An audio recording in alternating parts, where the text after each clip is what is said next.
Hello guys, આજે આપણે બનાવશું ફ્લાવર બટેટા ને વટાણાનું શાક. તો ચાલો આપણે જોઈએ કઈ રીતે બનાવવું છે.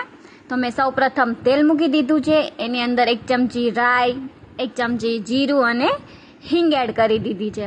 અને મેં અહીંયા ફ્લાવર બટેટાને સુધારી લીધું છે, આપણે એ એડ કરી દઈશું.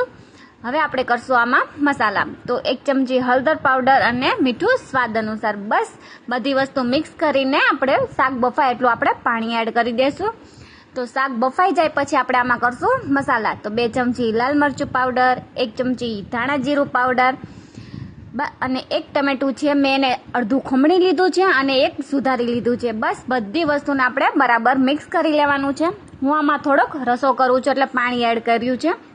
તમને સૂકું પસંદ હોય તો તમે પાણી એડ ન કરતા. તો તૈયાર છે આપણું ફ્લાવર બટેટા વટાણાનું શાક. પસંદ આવે તો મારી ચેનલને લાઈક અને સબસ્ક્રાઈબ કરવાનું બિલકુલ ન ભૂલતા. Okay, by.